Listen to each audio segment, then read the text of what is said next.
Christoph Trapp. Named a top 20 storytelling podcast and a top 5% podcast globally, Christoph chats with thought leaders and experts to share tips and tricks that can help you tell your company's stories better to drive business results. Available wherever you listen to podcasts, live streamed on major social media channels, and part of the DB&A television network, available on most U.S. television sets and streaming on Roku and Amazon Fire.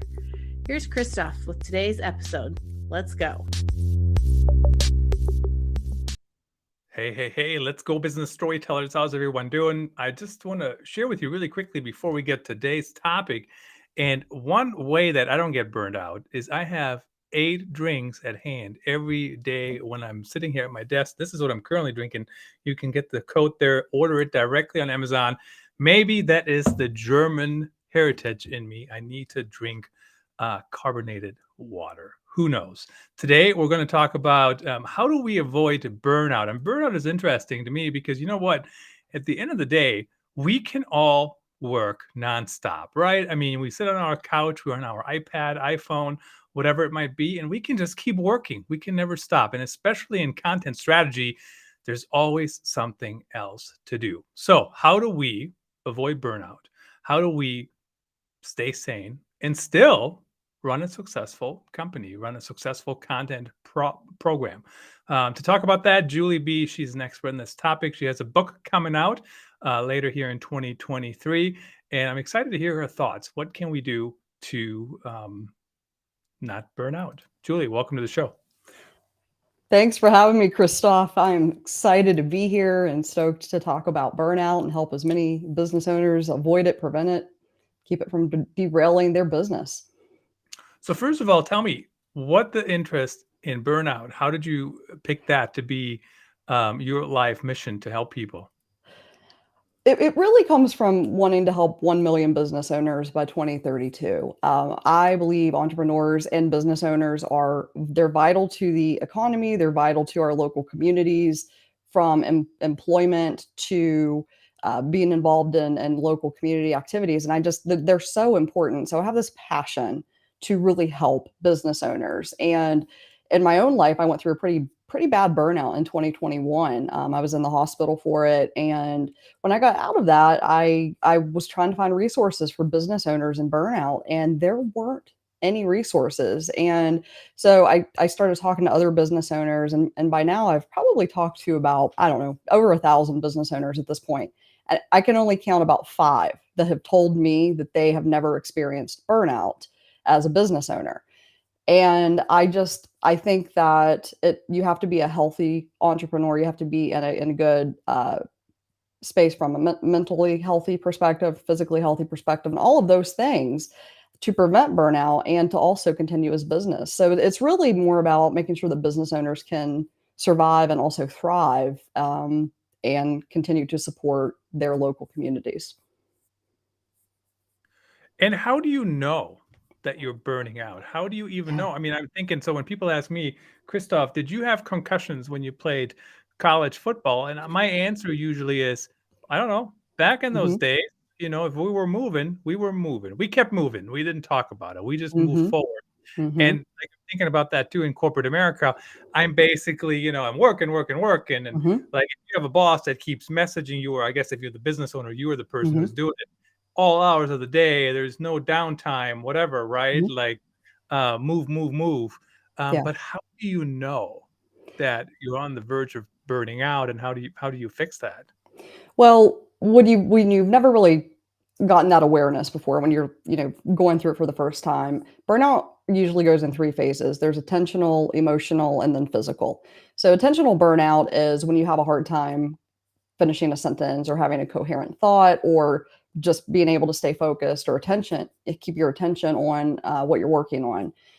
If you don't check it there, it will usually progress to emotional burnout. And that's, you're having feelings, you might be irritable, you might be a little bit, you just don't feel like yourself. And if you don't check it there, and unfortunately, physical burnout is when we usually start to catch it for the first time as business owners. And that's things like you're not sleeping well, you're getting sick a lot, all the way up to things like going to the emergency room because you think you're having a heart attack. That's kind of the progression. And so ideally you catch it before you get to that physical burnout point, because that's the point where it's kind of harder to reverse course and come back from it. But usually I find that most business owners who are initially, like, the first time realizing they're going through burnout, the physical symptoms are where they really start to see it. And a lot of the times it's sleeping. It's just constant anxiety, being worried about things, or maybe things like gaining weight, or not working out like you normally do, like those healthy habits that you might normally keep, you don't keep them, and then you start to pay the price for that. So that's usually the order it goes in when you are going through it for the first time. Especially when you talk about sleeping, what has worked for me really well is no electronics in the bedroom. Mhm. And certainly that's sometimes easier said than done, because, you do want to have a phone nearby. But then I'm thinking back at when I grew up, and there was no phone near me. The phone was in Yeah. the kitchen, right? So it's Yeah. like, it's not like this is the first time in the history of mankind, or Yeah. whatever, and that you don't have a phone by your Mhm. bedside. So I think that's one thing that I've learned. Just put that away, and even if you can't put it away, turn on the focus or sleep, so it Mhm. doesn't just keep binging you. Mhm. So do that. Let's talk about, especially for content strategists. Mhm. We talked about that earlier a little bit. On You can always do more. And what I've started to do is I just block out my day. I'm going to be doing this at this time. And sometimes I have to move stuff around because people are pinging me, or there's a Mhm. meeting or whatever. Um, but I remember editors who had meetings all day, and then Yeah. they worked and did their actual job from 5 o'clock p.m. to 9 p.m. They're all burned out, in my opinion. So, how do you kind of find that right balance to when to call it quits and Mhm. when to push something, and how do you prioritize? Mhm. Great question. And I'll just kind of speak through my own personal experience on this. I've got 5 media channels where different content's going out all the time on those channels. And I think one of the most important things to do as a content creator or marketer is to know what your energy space looks like, to know what your physical space looks like, and also, like, have a grip around your calendar space. So I talk about space usually in those three elements: time, physical, and energy. So time space is very clear. Like, you block out parts on your calendar. That's pretty black and white. And when you can do that, do that. The second type of space, which is physical space, sometimes when I need to write a blog post, I don't usually write my blog post from this spot right here. This is my typical desk. I will move to a different physical location to help me get into the right frame of mind to write or to create whatever it is I'm creating. I do podcasts in different locations. I do YouTube videos in different locations. So it just depends on what I'm doing. So knowing, like, where you need to go to get certain work done. And then the energy space thing, I think, is really important, because basically what I mean by that is know what time of day is your best time of day for content creation. Know what time of the week is the best day for content creation. So, for example, for me, like, I know Monday and Tuesday mornings are my cranking out the base level content. And then Wednesday is all day recording podcast. And Thursday and Friday, that is where I use the time to, like, tweak and work with my team and make sure, we're all set for a couple of weeks out in advance. So I think you got to be aware of how you are using the space that you have. And it's not just about the time on your calendar, it's about the physical space that you're actually working in, and also your energy during different times of the day, and how and the week and the month, and how that flows. And I think that if you have a good handle around that, that kind of gives you some boundaries that can help you prevent burnout before you even, go down that slide, basically. What's interesting to me too is when it comes to, so I've worked in offices over the years, and Mhm. sometimes they were really nice offices, sometimes Mhm. too nice, quite Yeah. frankly. But a lot of times you don't control Mhm. what chair you get. You don't control the setup. You don't because, like, whoever designed it, they did it however they wanted Mhm. to, right? Based on whatever their rules were. But now I work in my home studio, my home office, and everything I've designed here, designed interior design friends don't at me. Everything I've set up here is, it's like exactly how I want it, right? The Mhm, chair is exactly how I wanted. The armrests, I got these extra armrests, so when I'm mhm, writing, right, my arms aren't hanging in the air. mhm, The way the camera is set up, the way the lights are set up, it's about as good as it can get. mhm, But sometimes you can't control it. So mhm, how do you control the setup? And of course, actually, I'll tell you this quick story. I actually worked in an office and I literally just brought my own furniture and nobody mhm, cared, or nobody said anything at least. But um, I'm not sure a lot of people have that luxury to mhm. control how they work, how they set it up. A business owner certainly, Yeah, but how about other people? How do they yeah, make sure they're as close as possible? yeah. I mean, it might be going to the conference room to do some work instead of sitting in your office. It might be, if your office is particularly not fun to go to, seeing if you can work from home more. Or it might also be, I mean, some people, especially this time of year, depending on where you live, you can go outside and work. I guess it depends on if you are if you have to go into an office to do the work that you have to do. I would say look for other spaces in the office that you might have access to. I remember when I worked in corporate America, I would sometimes go into the very private phone booths that the company had, it was set aside so people could go into those little cubbies and have very private personal phone calls during the day if they needed to. I would go in there to get certain types of work done, and I might only be in there for 30 minutes, but when I went into that booth, I went in there and I sat down and I did that certain type of work. I did the same thing with conference rooms.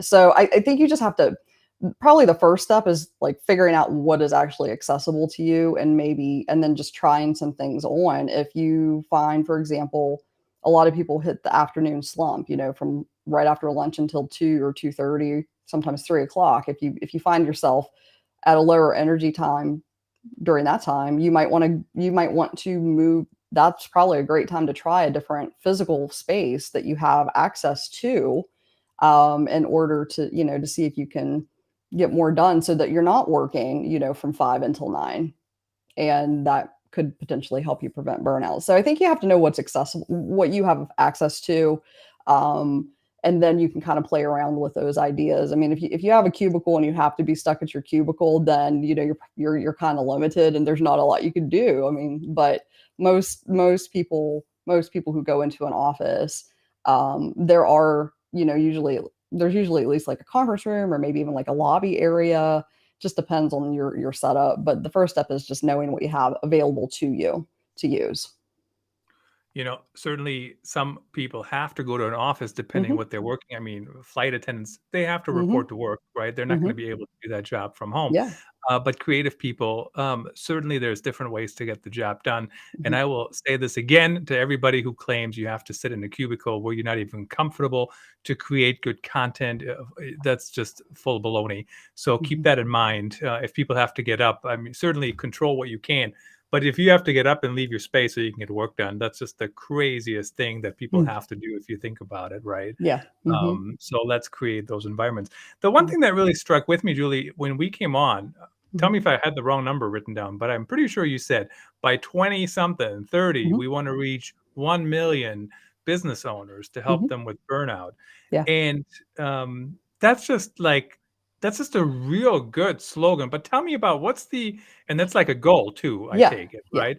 It's But it's a tell me, mission, man. It's the reason I'm doing what I'm doing. Yeah. Mhm. it's your mission, but what's like the response when people hear that? I mean, when I heard that, I was like, wow, they're really on a mission here. Yeah. Maybe I should talk to Julie about burnout. Yeah. The mission behind it, like I said, is just it's to help business owners survive and thrive. I am so passionate, and I've talked to so many of them through my podcasts and through my own media channels, that we are all struggling in one way, shape, or form pretty much all the time. Like, it's rare that I talk to a business owner. It's like everything's awesome all the time. There's no problems. So, that's really kind of where that was born, is out of the passion to help those individuals. And it's been really well received. I mean, people think it's a BHAG, it's a big, hairy, audacious goal, like Jim Collins would call it. But I will tell you, we're about 6 months into tracking, and we're already at 42,000. So, we are tracking already as we need to track. And I'm already thinking, we're going to hit that million, and it's going to be a really, really big celebration when we do. But people, I think at the essence of the entrepreneurial and business owner community, most entrepreneurs and business owners want to help each other however they can. And so there's a real movement, and there's some real traction behind this idea of being a part of this movement that helps 1 million business owners. So from the guests that I have on my show, to the people who are subscribed to my email list, to the sponsors that we have, they're all part of this ecosystem that is helping 1 million business owners survive and thrive by 2032. And it's 2032 because it's a decade. We started last year. So I just said 10 years from now, a decade from now, I want to have helped 1 million business owners. Fantastic, great goal, and certainly that is the mission right there, which now makes me wonder how many small business owners are there in the United States. I wonder what that percentage is. But if you don't know, that's fine. It just kind of struck. That's a huge number. Talk about your team members, your teammates. Yeah. How can they tell when somebody is on the verge of burning out, or they are having an issue? How can they tell, and what can they do? So when your team members, sometimes the people who you work with will notice that you're burning out before you do.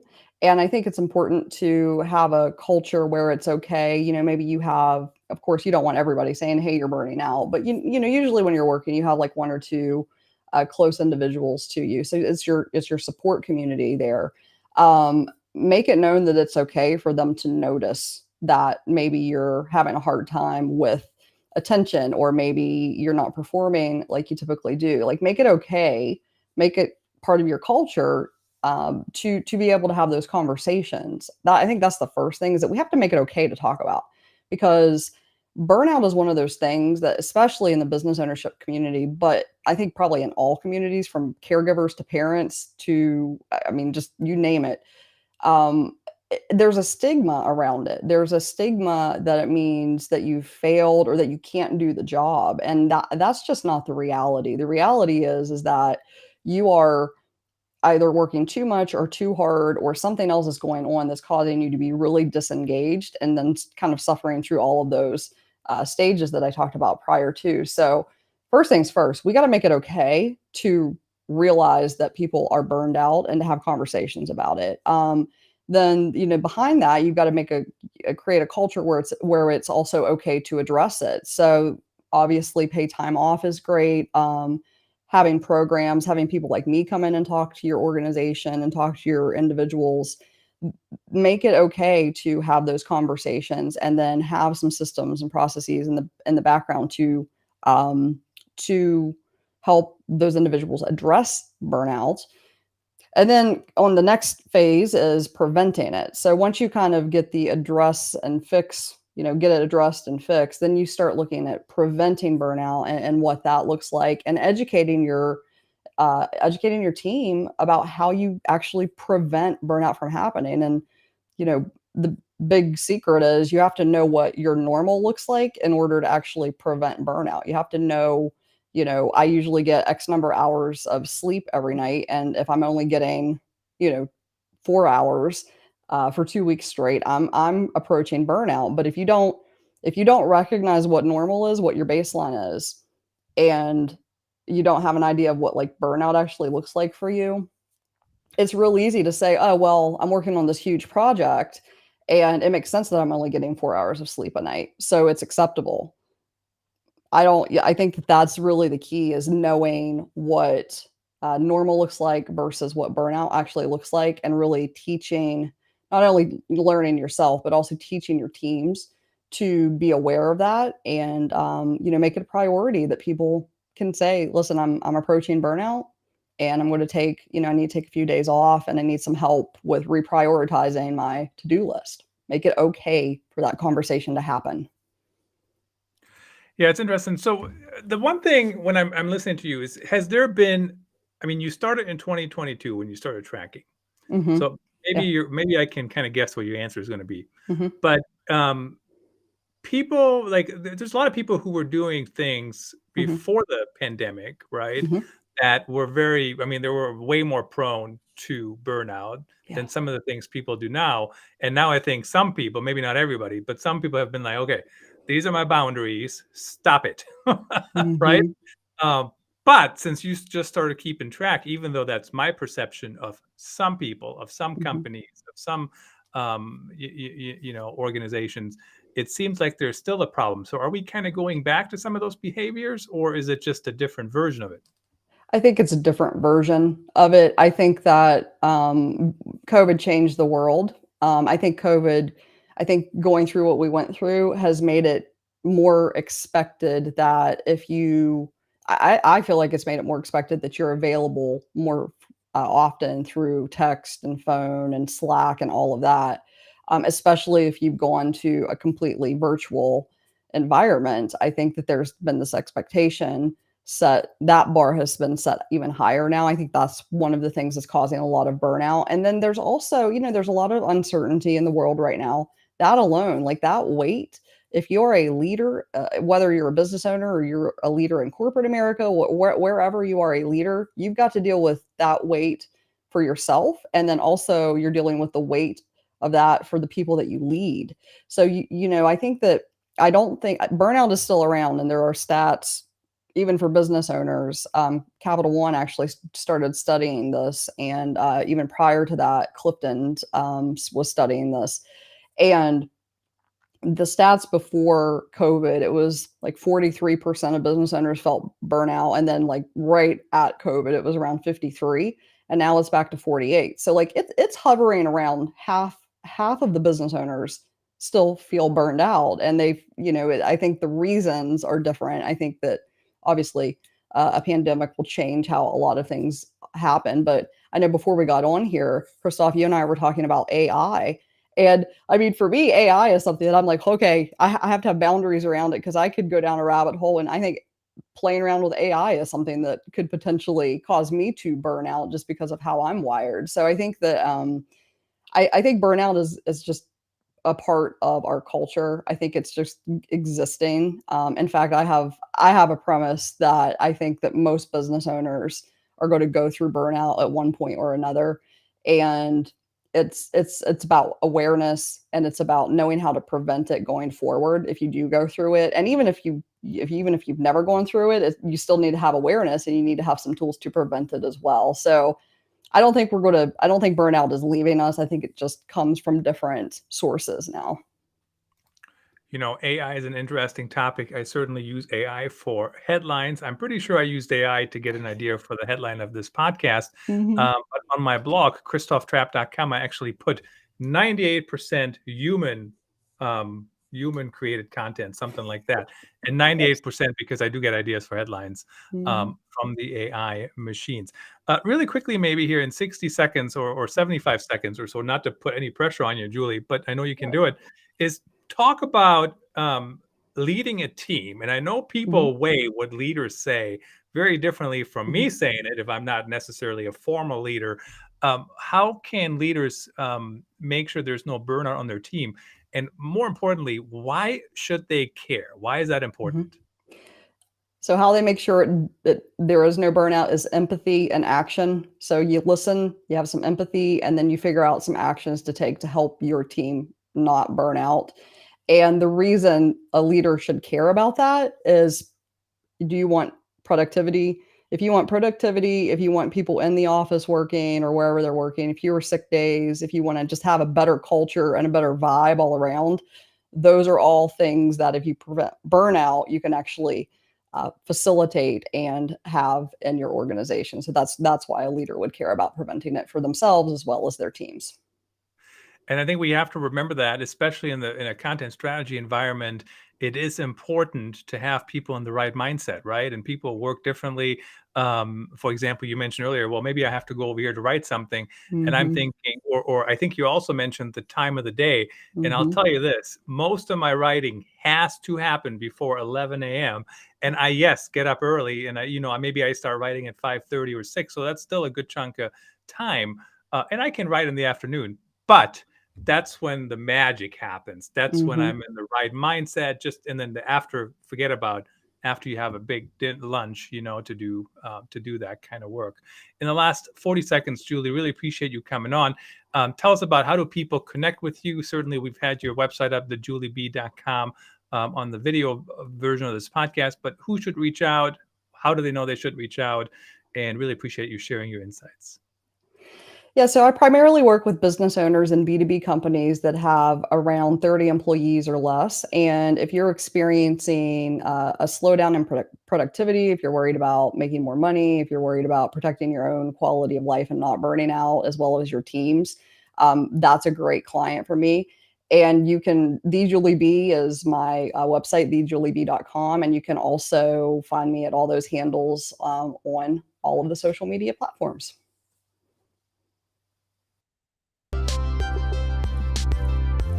That's a wrap. Thanks for tuning in. Please rate and review our show on your favorite podcast channels. And don't forget to share this episode with your networks. We appreciate